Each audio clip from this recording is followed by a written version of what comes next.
What's up guys, and welcome back to another episode of the PS5 career mode. This is episode number 15. And we start today's episode off with transfer deadline day. Yes, the final day of the transfer window. 10 hours to work our magic with just over £20 million in the budget. And since the season began, we haven't splashed the cash at all. We've been bringing in players on free transfers, and in the case of Lewis Baker, a really cheap £2 million deal. And I've got to say, I'm really happy about how we've managed this summer window as well, because normally it's the start of a new season, summer transfer window comes in, and in all of my career modes, I just spend every single penny I've got available. Man, like seriously, I just go on a spending spree, and you just can't stop me, man. But this season around, no, we've done it really, really well. The board said to us very strictly, don't pay over the odds for your players and don't put players on high contracts. And we've stuck to that, and we've done really, really well. And as you can see for transfer deadline for signings here, obviously we need a new striker. That is evident. And I've decided to loan in Lucas and Mecha from Manchester City. And of course, the young German striker who can also play on the wings as well.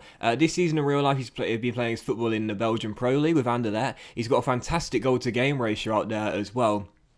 And I thought, you know what? He did well last year in Belgium. Let's bring him back to English football and see how he gets on. He's got a 4-star weak foot. He's very, very quick with 83 strength, I believe. Great technical stats as well. Can play on both the wings and the striker role too. And at 74 rated is our highest rated striker here. You know, goals are a big problem for us last season. We picked it up towards the end of the campaign, but this year, you know, looking at the strikers we've got, yes, Brian Robbie coming on the free transfer looks good. Charlie Kelman's going to take a while, I think, before he gets to grips with Premier League football. I don't have much faith in Lyndon Dykes either. We need the new striker, and I'm hoping and Mecha on loan from Manchester City can bang in the goals this season and be our reliable man up top. But as for a big signing on transfer deadline day, if you read the title of the video, you're waiting for this. Yes, you're waiting to see who was going to break the club record transfer fee for a new signing. And it is this guy, born in Hammersmith, knows London very, very well indeed. And of course, a super talented young right back. That's right, Max Aarons from Norwich City. They were relegated 2 seasons ago.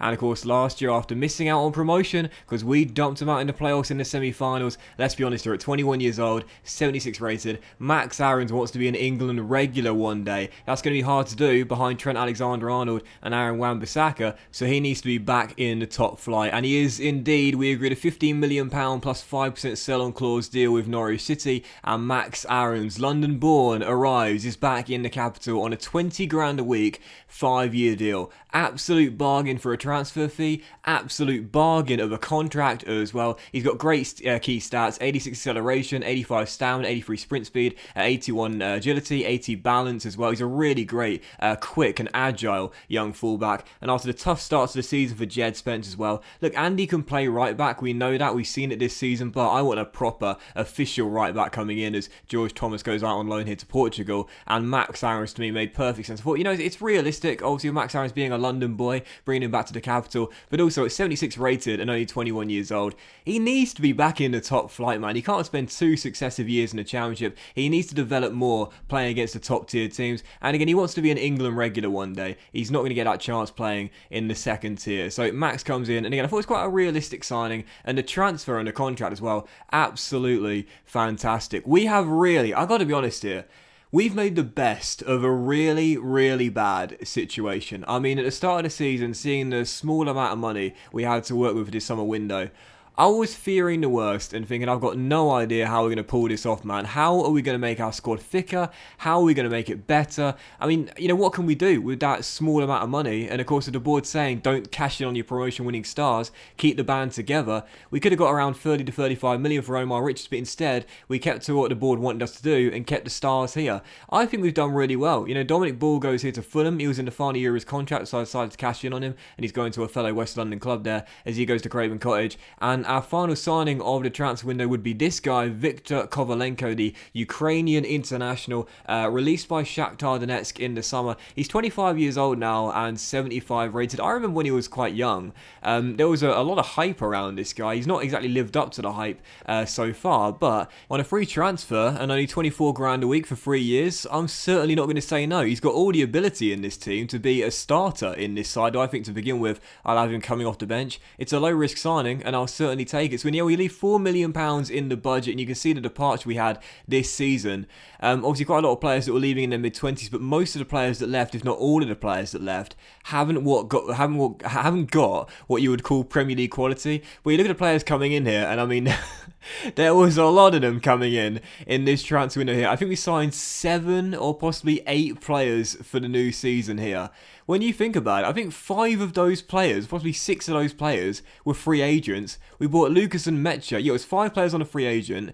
We bought Lucas and Mecha in on loan. And the 2 permanent signings we made were Max Aaron's a club record signing, but for a fantastic deal, just £15 million and a really cheap contract as well. And Lewis Baker, a very low-risk signing on just £2 million transfer fee and no sell-on clause.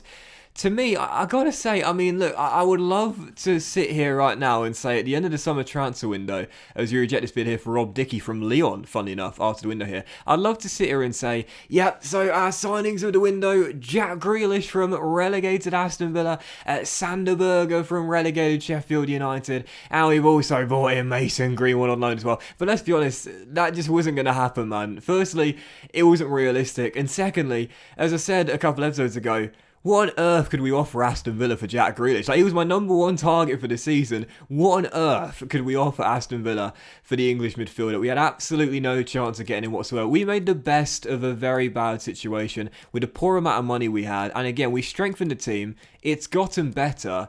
And it's gotten thicker as well, and we've not lost that much money. The net loss was incredibly low for our first season in the Premier League. We're trying not to make the mistakes QPR made the last time they were in the top flight and look for more long-term stability. I'd like to think we've got more of a chance of having that now, as we kept the core of the team here. Yes, admittedly so, we haven't exactly, got the identity we had last season of being primarily British and Irish, but in time, I think we'll sort of develop that again.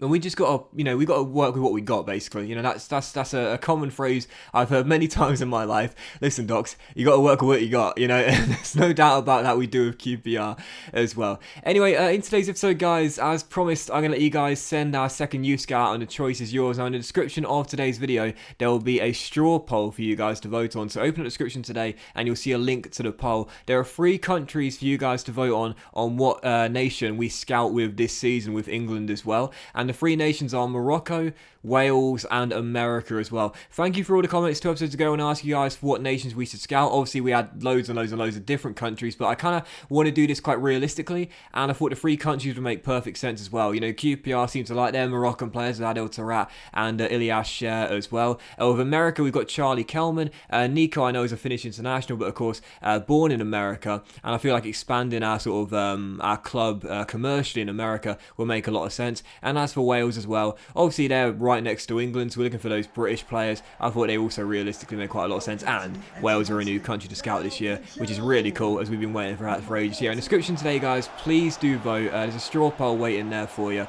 It's between Wales, Morocco, and America. Those are the 3 countries, and yeah, I'm happy with any of them, man. I think all 3 would make sense for the club, and it's your choice. In the description down below, vote in the straw poll: Wales, Morocco, or America. What country are we going to be scouting this year alongside England? So for the first of 2 games in today's episode, our first one outside the transfer window, coming on the back of the defeat to Chelsea at the Kyle Prince Foundation Stadium in our last game in the last episode, taking on Man City here, Pep Guardiola's side. I gotta say, we played pretty well in this game. We had a golden chance right before the break to find a leveller through Bright City Samuel after Bernardo Silva gave the host the lead. But in the second half, sadly, couldn't create that many chances. And soon after the hour mark, the game was all but over. Man City doubled their lead, and the guy that got the goal, well, you knew he'd score at some point. Of course he'd score at some point. Raheem Sterling came out of the Liverpool Academy, but of course before he went to Liverpool, he was part of the QPR youth system for several years as a youngster. Would he celebrate against us? Of course he bloody well would, as if he wasn't going to celebrate against us. When Walcott scored the other night at the Emirates Stadium, before the game, people were saying, if Theo was to get a goal in North London, would he celebrate against the team that he spent so many years with after leaving to join them from Southampton all those years ago? There was a lot of debate, was he going to celebrate, was he not? And of course he did celebrate. With Raheem Sterling, there was no doubt in my mind. I knew if he got a goal, he was not going to press the L1 and double circle and put his hands up and show respect. Absolutely not. It's been a long time since he was in the youth ranks at QPR. I knew he'd celebrate, which he did. He doubled the lead. Man City won the game. Back-to-back defeats. For our second and final game of today's episode, a chance to return to winning ways here as we travelled back home. Taking on Southampton, a tough start for them in the game, not in real life, and what a fantastic start as well. Making his debut for the club, Lucas and Metcha. He was ineligible to play for us against Manchester City, as that's the parent club he's on loan from right now, because #realism. And yeah, he scored on his debut, I think 15 minutes in, making it 1-0, and he should have got a second goal right before the break as well, but I totally fluffed my lines here. I've been preaching all year long about how OP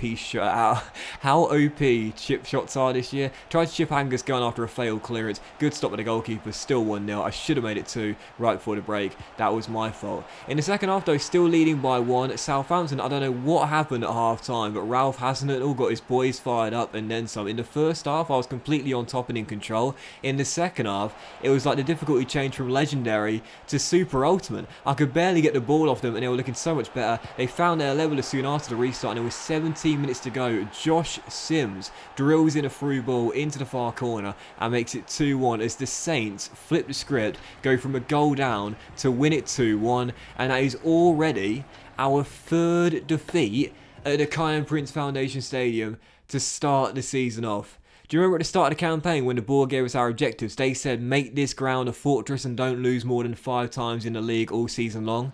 We've already lost 3 times in 4 games here. It's been a shocking start to the season. It is 3 consecutive defeats for QPR and 3 at home now as well. We're just outside the relegation zone to start the season off. There's a long way to go, and nobody said it was going to be easy, but my oh my oh my, this has been an incredibly tough beginning to the campaign and a real wake-up call. But that was this episode of the PS5 Career Mode, guys. So big thank you for watching. Really hope you have enjoyed it. If you have, then please do drop a like. Much love to you all. Have a fantastic day, and I'll see you for the next episode of the PS5 Career Mode very soon.